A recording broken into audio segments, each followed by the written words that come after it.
जय श्री राधे। हरे कृष्णा। माघ मास महात्म 26वां अध्याय।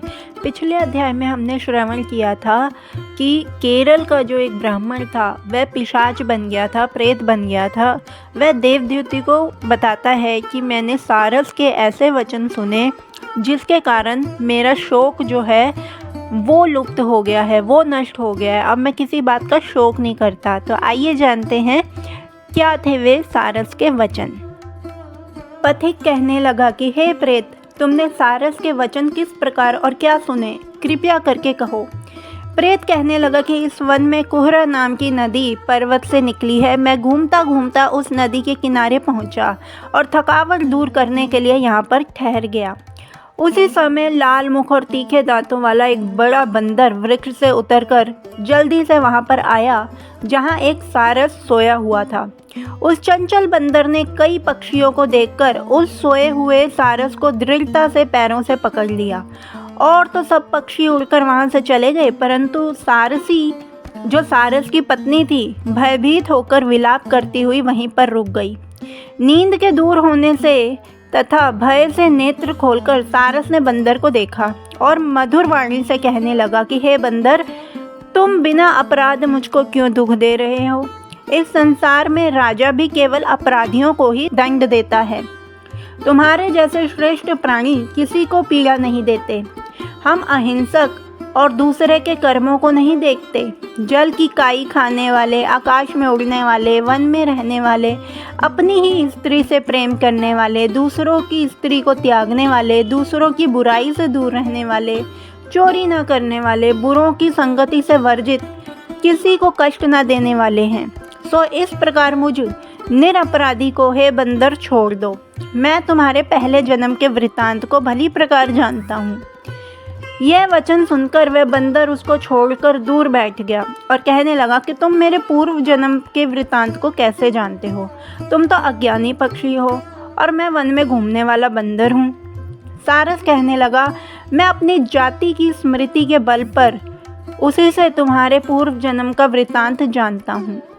तुम पूर्व जन्म में विंध्य पर्वत के राजा थे और मैं तुम्हारे कुल का पूज्य पुरोहित था।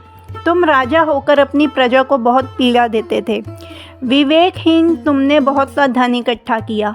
सो वानर, प्रजा की पीड़न रूपी अग्नि की ज्वाला से तुम पहले ही तप चुके हो, क्योंकि पहले तुम कुंभीपाक नरक में गिराए गए।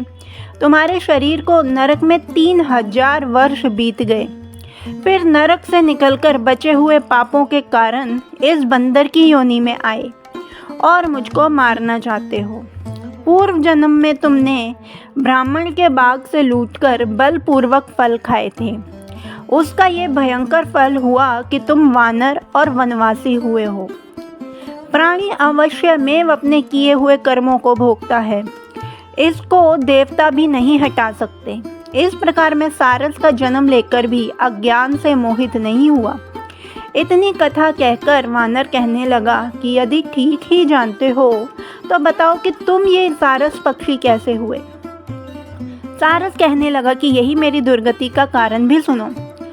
तुमने नर्मदा नदी के किनारे पर सूर्य ग्रहण के समय बहुत से ब्राह्मणों के निमित्त 100 ढेर अन्न के दान किए थे। मैंने पुरोहिताई के मद से ब्राह्मणों को थोड़ा थोड़ा ही दान किया और बाकी सब मैं घर ले गया।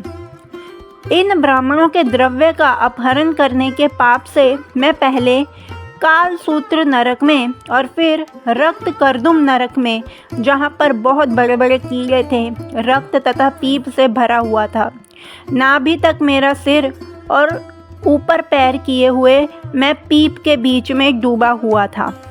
उस दुर्गंध वाले नरक में कीड़ों आदि से काटा। उसके बाद 3000 वर्ष उसी यातना को भोगता रहा।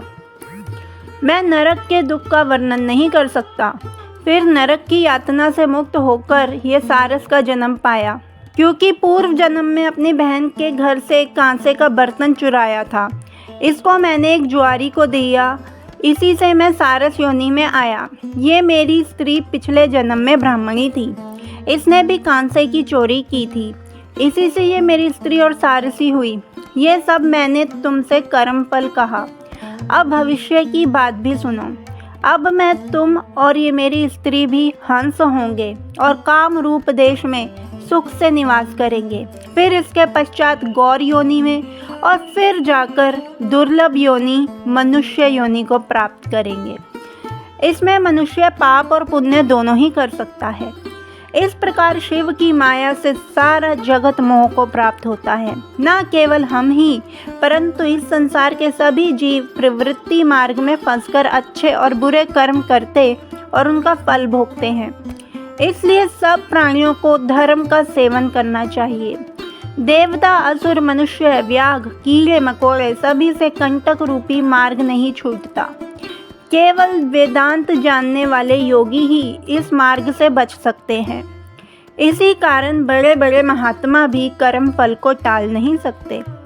उपाय से तथा बुद्धि से कोई भी इसको नहीं बदल सकता। तुम पहले राजा थे, फिर नरक में गए, अब बंदर की योनि में वन में फिरते हो और फिर भी ऐसा ही जन्म पाओगे। ऐसा विचार कर आनंद पूर्वक और धैर्य धरकर विचरते हुए काल की प्रतीक्षा करो। तब वानर ने कहा कि पहले जन्म में मैं तुम्हारी पूजा करता था, अब तुम मुझको प्रणाम करते हो। तुम जाति के स्मरण से मेरे पूर्व जन्म के वृतांत को जानते हो। आनंद पूर्वक रहो, तुम्हारा कल्याण हो। तुम्हारे वचनों को सुनकर मैं मोह रहित होकर वन में विचरूंगा। प्रेत कहने लगा कि हे पथिक, मैंने नदी के तट पर बंदर और सारस का ये संवाद सुना, तब मुझको बोध हुआ और मोह तथा शोक का नाश हुआ। तो आज की कथा यहीं पर ही संपूर्ण होती है। अगला अध्याय हम कल श्रवण करेंगे। जय श्री राधे।